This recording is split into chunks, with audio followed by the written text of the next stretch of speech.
29 November 2024. I'm so excited to give you my evening updates. Muri Zimbabwe ndadzoka zvakare, zvinhu hazvina kumira zvakanaka.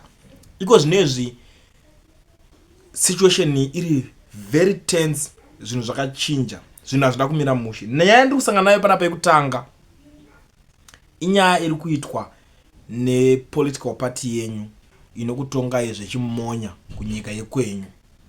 Pari kunzi news alert, Zimbabwe's heavily sanctioned ruling party ZANU-PF has been fingered in directing strategies to rig elections in Namibia through voter suppression and frustration. ZANU-PF agents are currently in Namibia at the invitation of the corruption-tainted SWAPO party. The election, which was supposed to have only taken place on Wednesday, has now been illegally extended for several days due to deliberate ballot paper shortage at the hands of the Electoral Commission of Namibia, ECN. Pakuverengwa kwanga uchitwa election ka uri kuona kuti SWAPO yacho ka yakatotaka kutungamira, ivo vari kubva vafambisa futi rumors rekuti aiwa vanhu veopposition imimi ndimi mega muri kusplita vote. Mastatement avo vari kufambisa zvavakaita kuZimbabwe kuti muri vari kuti alright, vakaona kuti Citizen Coalition for Change ndo yacho iri ine power, ndobva vanzi but double candidate, mune double candidates kaimi ndo vamakaisirwa ipapo, saka makasplita mega vote renyu, ndo saka vote renyu rakabuda risina kusimba. Hama dzadiwa, nyaya yevanhu vaka vari kuda kutanga cancer musadhaki muno, musadhaki region muno vari kuda kutonetsa, ndo nyaya ndiri kutonyatsoona panapa. Ende zvechokwadiwo ndiri kutarisa mastreets ese pari kunzi Namibians returned to vote on Friday in 36 polling stations reopened 2 days after a chaotic election set to test ruling party's 34-year group on the power was marred by technical problems. Tensions are mounting in the historical, stable and peaceful solution African nation where Wednesday's election was marked by long delays and labeled a sham by the opposition. Some people waited 12 hours in line to vote in presidential legislative polls, billed as the toughest yet for the South West Africa People Organization SWAPO party in power since Namibia 1990 independence from South Africa. Ndo nyaya yacho iri panapa kuti vanhu vari kuramba vachingobudikira, vari kuramba vakungodzosera. Inozati kuita election, unozati I don't know kuti ZANU-PF mcharamba sei ono ZANU-PF because imimi zvinhu zvakaitika kuZimbabwe makuzvita kuNamibia ndo zvingoripo copy and paste. Vanhu makarara muchingovhota muchiitiswa chibalance mas hours akawanda, zvinhu zvasingamboitike kunyika dzekwavo. And the funny thing ndechokunzi your guy, your son ndiye ari kunzi akaprinta maballot papers iwayo kubuda asina kana ingi nemusoro iwayo yakadhakwa yakanga kacheneruka ndose maballot papers ameno zvavari kuita kuNamibia ikoko, ndiye ari kunzi akapuwa tender and the same tender ozi maballot papers ashota, zvinhu zvakuda kuzowedzerwa. Guys, it's happening now in Namibia. Zvamakasangana nazvo kuZimbabwe ndo zvakusangana nawo kuNamibia. Namibia haisi nyika yekuti ndechibalance, haisi nyika yekuti yakadhakwa seZimbabwe ka. Tarisa infrastructure yemuNamibia zvakasiyana nezvekuZimbabwe, zvemapotos kana zvenyu zvekuswera muchiimba makagadzira ka road 1 2 kana ka 100 km makutoimba gore rese takagadzira road. Inyika yekuti unoona kuti mashaya mapotos acho, infrastructure yacho ikoko itori next level. You get the point now. So that's the current situation in Namibia right now. I don't know guys kuti muri kuzvionawo sei zvinhu zviri panapa, zvinhu zviri kuitwawo nevanhu ava. Ivo vari kuti muri kuti accuse, hatisi kumboita izvozvo. Ani muzva vari kuti aiwa muri kungoti accuse o mungoti venga because isusu muda kuti sabotage kuti president wedu ndiye SADC chairman. But vanhu vake vari kuenda noite iko ngavagara munyika kwavo. Zimbabwe is broke. Zimbabwe is currently broke. It's a fact. Zviri kungotaurika kwese iwo ukasatamena kuti pari kunzi vanhu vari kutobhetawo njuga zvavo, vari kutoita mpaka vari kutongonopinda utonzi wakutoedza 10%, wakutorwa 10%. Zimbabwe is broke. Iri kushauri yotangira papi? Yeti muri kutambisa mamwe resources vakakwidzwa nendege kuenda kuNamibia kwachiko. Imari dzani dziri kushandiswa. Energy yese yamuri kushandisa ma-ideas, ma-consultant, whatever. Chese yamuri kuenda support yamunopa, support yechi. Vaudza chokwadi kuti yedu nyika iri broke chimbotipaiwo mari kana muchatibatsira. Kwete kuda kuti mumbovaudza zvesupport imwe yechi. Hapana zvesupport yamuri kunovapa. Ende iko zvinezvi kuSouth Africa kune imwe yaitika. Home Affairs Minister ari kunzi aextenda nyaya yema-exemption permit akati right, yanga ikufanira kunge ichi expire gore rineri. We all know that. Saka yaexpandwa ibva yanzi guys 2025 kupera kwake ndo patichabva taita se tozoona kuti totangira ipapo ndobva aextenda futi. South African MP uya anogara akagara bamba bato repolitical party reZANU-PF abva abudikira nhasi musi maimana achiti there is only one long term solution to this immigration crisis. I have said it before and I will say it again. The ANC must stop supporting ZANU-PF and Frelimo when they rig election and violate human rights. The two largest immigrant groups in SA are from Mozambique and Zimbabwe. Guys, ZANU-PF this, ZANU-PF that. Iri ngoro muda bele pesi. But mboyeti mbongati mbotaurani. Iwewe kana uchiziva kuti uri kutowo pasi neZANU-PF sezvo kungotwa navanhu vese. Kona yakunzi pasi nayo kuNamibia, kuMozambique iri kungotaurwa, kuSouth Africa, kuBotswana ikabva yatodefeatwa ikoko. Kana iwewe uchingodairana nevanhu vese, because iwewe unogona kunge une nharuka. But hatingati vanhu nyika dzese idzo dzinopenga. Kana uchiti pasi neZANU-PF izvezvi, tanga nekulike this video right now kuti kuti ZANU-PF yacho boikani. Zvinobuda pokada kulike. Zvinombolike zvaiwa. Now ndiri kuona pane pakatanga kuverengwa ma election results ekuNamibia. Advocate Nezo Jamisa akabuda akati counting has started in Namibia. I'm glad I'm fully briefed. Pane mufesa anonzi Gabriel Chaiba vatobudikira iko zvinezvi vati uyu dzungu rake rinotoleka shamu chairo chairo. Ari kutaura kuti Chambisa ane dzungu. Ari kutaura anoda shamu. Those guys vakanyeberwa, they were trained vachiudzwa kunzi aiwa munhu anotoda kungoti zvese ada kurohwa. Right now I'm challenging guys. Inini hana hendirohwa, ndimozoti handina hana handitye, handivhunduke. Kana pana anoda nditengere ticket ndiuye ikoko. Handitengere ticket. Nditengere handisu musatengere ningi, tengere bus. Musatengere ndege. Tengere ba mama mu challenge atova zvibudisa pana panorova ani wanorova. Udorova Chambisa kuti akanyarara kwambunzwa achitanda zvedingine vanhu. Dila nesu tine chitoda isu tine chida isu tenge tichida. Madezi my elections I was there. Vakantazi antadza amakaona peso yangane maki ngobvunza ikwese kuwa vanotokutaura kuti pane munhu angane maki exe black. Ifamba nemakamera vachitora zvechimonya vachiita zvanoita. Chimisa futa vanhu inetsa. I think vanhu vakawanda makasanganisa madezi in election at 23 August here. Ndipo matakanisa ipo pacho papa. Go and ask them. Kwete zvaya zvekuti munhu anonhasi anongouya uchingonyora kuti anze uyu Chambisa anoda shamu. Yechi anoda shamu because munhu ane right yekutaura zvinhu zvaanoda kuti election ratanga kuverengwa kuNamibia. Saka chii chinonetsa ipapa? Zvotanga kuverengwa guys. Counting is started in Namibia. I'm glad I'm fully briefed. Vakutonzi uyu dzungu rake rinoda kutoda shamu cheche. Aita sei? Muri kupuwa mari kuti muopoze munhu asi singachatomboita zvepolitics zvacho munopenga here. Ndo imwe mari iri kutambiswa. Iko zvine tikunzwa kuti the country is broke. Yeti mimi mukagarira kungonoti tipe mari mwedzi wapera. Rara ine nzara. Pane mwa kutoinyimwa mari iyoyo. Hohodo. Ndakanzwa kuti adzichabude uzotame noti pa ministers yacho varitonzi takata dzimwe mari dzema fuel allowances. Wati mo imimi zvenyu mana musoro bhangu mupurwa zvenyu imimi. Mune muda kudya mari yenyika, mari yani yamunodya. Ku Victoria Falls Councillor anga aripo ndewe Citizen Coalition for Change, but because of dzungu rinenge richiitwa na Ameno team Shabango or whatever, vakarikola na Ameno zvavakaita naye papa. Mukomana waya ndo badzoka ari independent candidate. Ndo banzi chimbomira. Saka iko zvinezvi Zeki iri kubudisa.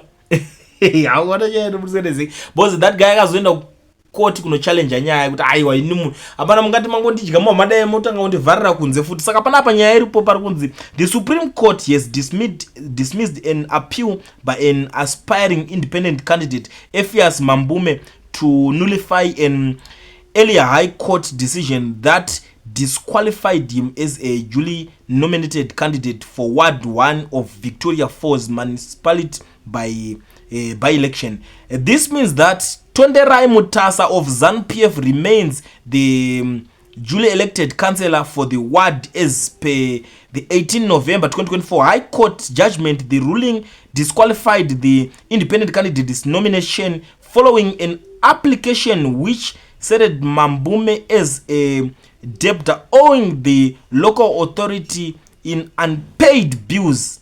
No, chakatisati adisqualify ayari kunzi aringane nyaya yechikwereti pakanisaka tikukudisqualify but this is not fair man. Ina have right to kunge ndichicontesta zvinhu izvi ndobva mhanya kukoti achimhanya kukoti high court bva yatokuti wakadismisswa kakasaka uri kunetsa chi ndobva aenda kusupreme court ndori kubva yati iri kunzi yadismiss kuendawo kumakoti emuzimbabwe uchichallenge ZANU rinongoriwo drama but vanhu hamunzwisise ndokana ndichikuudzai mune nharo vanhu vemuzimbabwe munoenda unochallenge high court unochallenge makotsi uchida nyaya dzepolitics muzimbabwe unenge uchiita sei? Makotsi acho ari captured, haisi secret, zviri captured zvinhu izvi ndezvavo, chinhu chavo. Tarisa magarisiro akaitwa naJameson Timber hapana. Job Scala akagara manguva yakareba sei.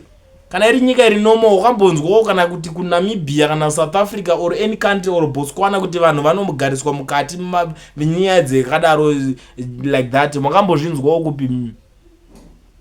Zviri captured zvinhu izvi but itai zvenyu nharo munoramba muchingoenda kumakotsi koko muchindonetsekana but ameno. Nezuro pakabuda budget panapa Ramtuli Ngube ndatobata dzimwe nyaya handikusanganisa nyaya munofanira kundinzwisisa.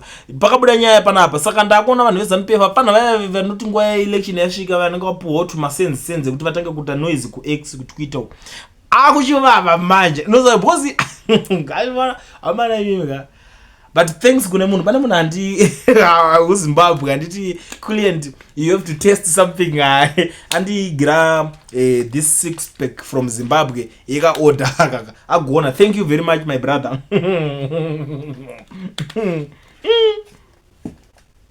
I think vamweni mofa unotengerawo madrinks because it's not easy kuti upinde in battle nevanhu vakaita this ZANU-PF. So this young man ari kuvhiringidzika nezvinhu zvakaitwa naMtuli Ngube, kuvhiringidzika kuvharika cheko cheko zvikanzi what has been left in Zimbabwe is to be charged to pay tax for oxygen, a country that has gold, copper, iron ore, diamonds, lithium, chrome, coal, platinum, nickel, and the most fertile soil in SADC, introduced a 10% tax on betting, French fries, and pizza. Lord, have mercy. Munhu weZANU wakutaura izvozvo takamutora tikagara naye pasi, angauya kudebate tikagara naye pasi tikamuudza mafacts, tine zvinhu zvatakamuudza, tine zvinhu takamuonesa kusvika izvozvo apanduka izvozvo zvokuti izvozvo vari kutochitaura kuti unzwisisa vatotadza kunzwisisa chichikuitika vanhu avapandudza panapa buzonga vapfura nepanapa vachiti vari kuti vane nharo because tine dzimwe nguva dzatoita debate iziva that mamwe madays handizokwanise kuti ndizoti rimwe vhidhiyo rachimira ndiribudisa because vanozorequesta kuti guy but at the end of the day onaka hazvina need yekuti uchizvibudisa ndobva ndangoti aiwaibo ihwaya yadzokera mudanga but tinenge tichitoquestiona panhingirikini palive pazoom ipapa tinotomboita zoom tichitonhingiri naye papa tikikiridzana navo vakomana ivavo. Saka ndo patakavakurira debate racho saka nawo dzakushanda ndopandiri kuti mimi guys kana muchida ayo mbotitengerewo drink pamwe pacho munofanira kuti hayi vetenga drink this guy anditengera vanzi chimbotrya drink rinonzi kambucha. Thank you very much wagona my brother. I'm so happy as you can see I'm in a good mood today.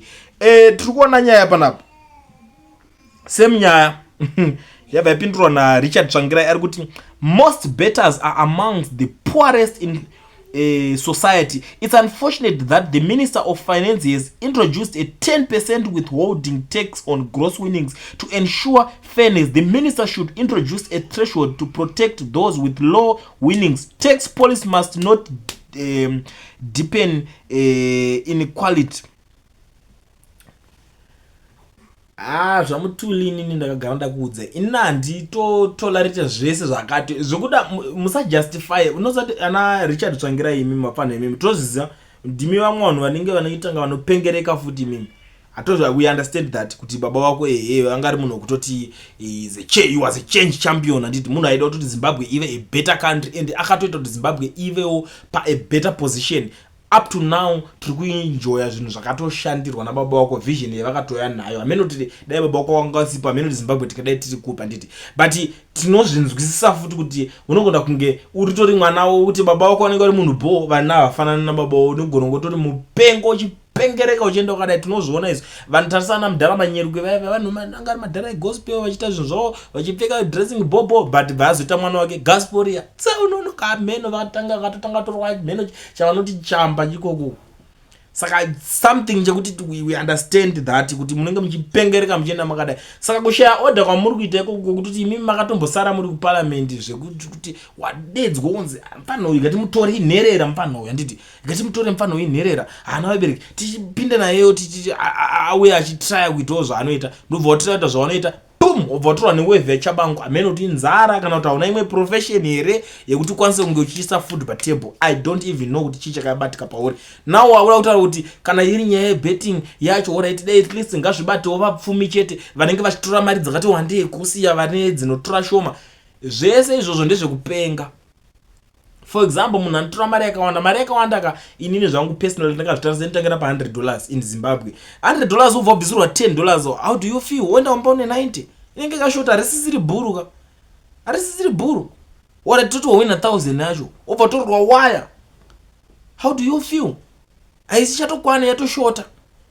Apana ndo that's the same thing zvakaitika mimi vanhu that's how you guys betrayed Nelson Chamisa pa 23 August. Pakuti makatanga kuti my elections abiriro kuma presidential but kuma MPR right. How come muri kucomplaina kuti aye wakanaya komana complaina zvese kuti zvarigwa zvese zvarigwa mungova ne one language so that moramba chinhu kuti ichi chichavata varwa tabiridzirwa but makabuda muchiti ayo kuma MPT right because vamwe matowina matotapinda pabasa but ayo kungochoti right.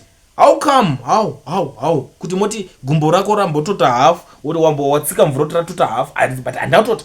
Ai watotsika yatsika ka. Zvikaimba watojika zuombe racho.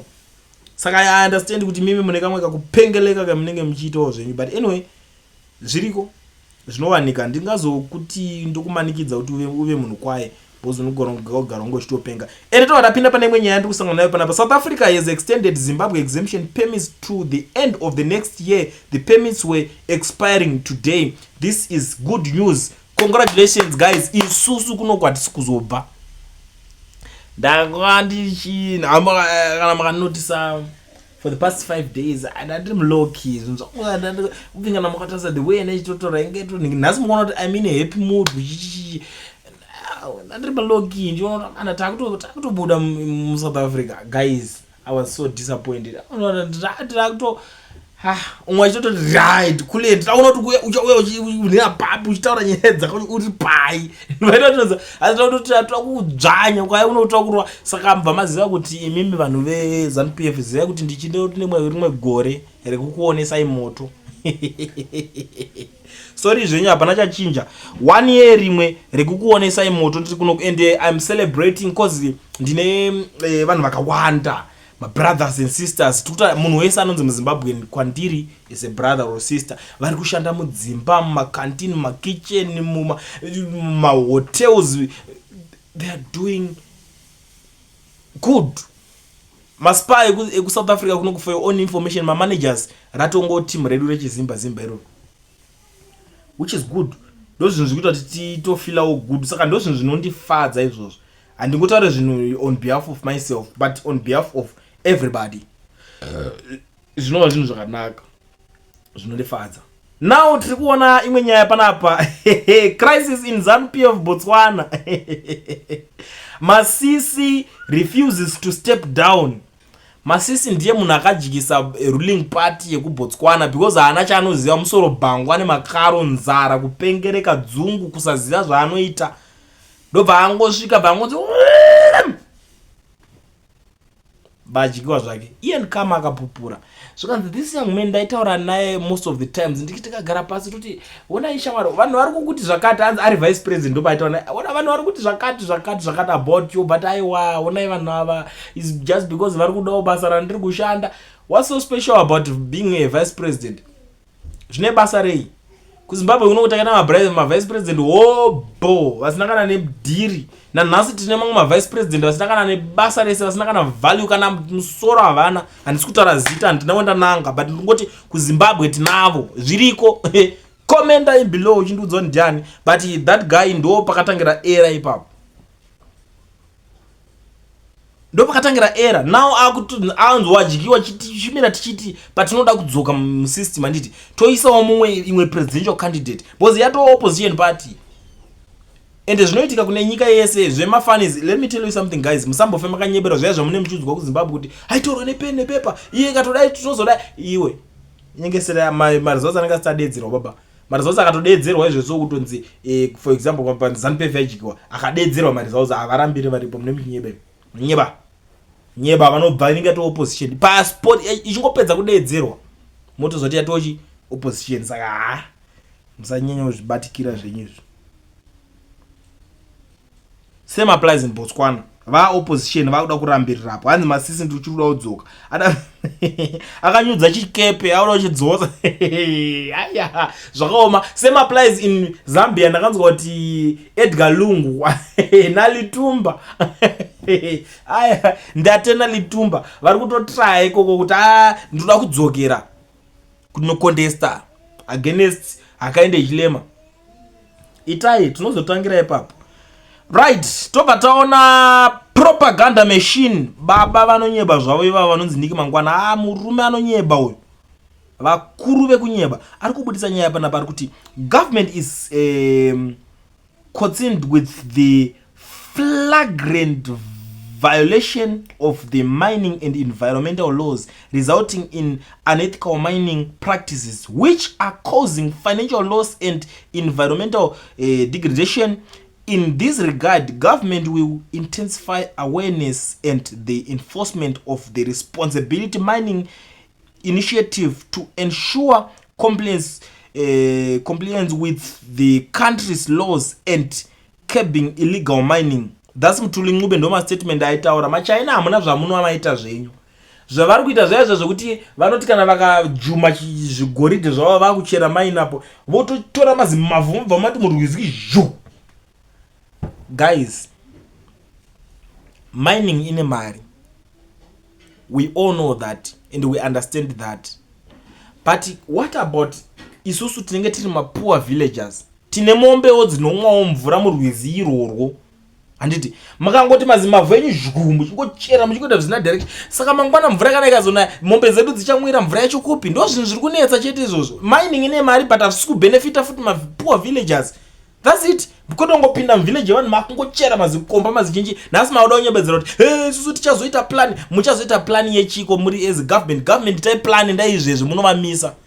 But problem yenyu ndekuti mutanga makorokoza makoronyera mese munenge muchitonda nerweseri muchitonda ndingina unenge utone chimuchina chako chonongo chiriko uchitochisupporta kuti adiga chera titore mari tiende. Mozonyebwa government will government haifana kuti wiuka. Government inofana kuti ndofana kutozonzwa kuti government yato kwete kuti icha government yatoita zvakati yatomisa machina vari kuita zvinhu zvekupenga. Kana gomo rinofufunurwa gomo kana pane maminerals gomo rinofufunurwa so at the end of the day isusu makomo iwawo titozoti makomo aya ane zvatinotomadira akadaro.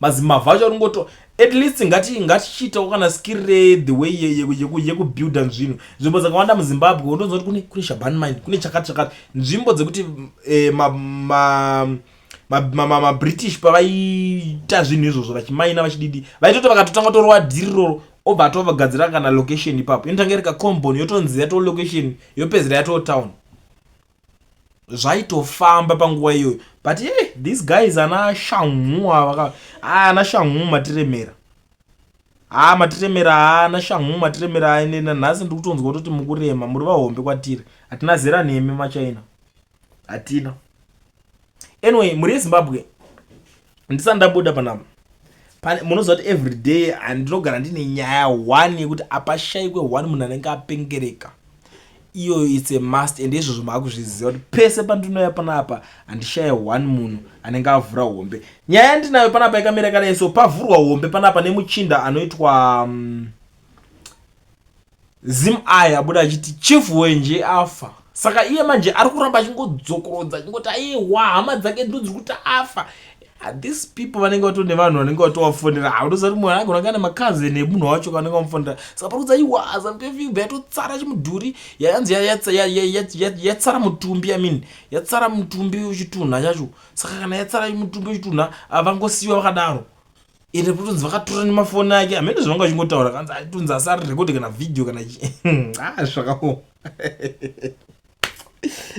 michinda uyayaka guys I'm not here to judge people but pabuda nyaya yacho ndangoti nangu ina handazera nayo handikwanise kutaura zvekufa kwomwe munhu hama dzake dzadza zvibuditsa I think ndozvi ipa bozi at the end of the day tozviziva kuti tese munenge muchiita chibasa ichi but unofanira kuzongogara uoneka way of respect respect mamwe maprotocols chete ndangoti pandaona nyaya yacho ndangoti rikandinyarira so honorable Tafadzo Mugwadi from ZANU-PF is threatening Simba Chikanza from Zimbabwe. This one is a threat. Musanduudze kuti haisi threat because kana isiri threat muchazonduudza kuti ninge chichi. Parikunzi you are a dangerous idiot. Anyway, I spoke with Chief Wenje just now. Bookmark this tweet. You will be sued for that in your backyard, Simba Chikanza, and your blind-eyed Zimbabwe.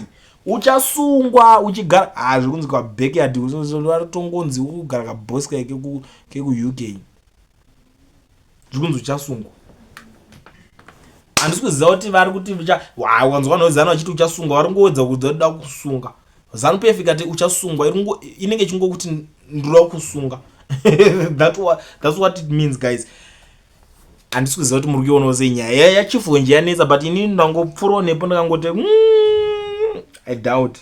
Pane zvimwe zvinhu zvokuti unonyararako haukwanisi kuzoti mumwe anenge ari mufield macolleagues mubasa akadhomoka ukwanisa kuzoti ninga ari kupenga unongoramba wakanyarara ngoti muri vahombe proof munayo zvokuti muda kusuwa zvokuti haasuwike bhozi anenge ane proof yekuratidza kuti ndatora information from this person saka zvinonetsa muri Zimbabwe zvanhasi ndo nyaya dzandinadzo panapa ndo maupdates andinawo bozi usati warara unofanira kungopfura nepakulendeka uchinzwa kuti chii chiri kuitika munyika munzvimbo chinchi ndo maupdates andinawo panapa ngatisangane mucomment section muchindiudzawo kuti nyaya dzese dziri panapa munodzoona sei.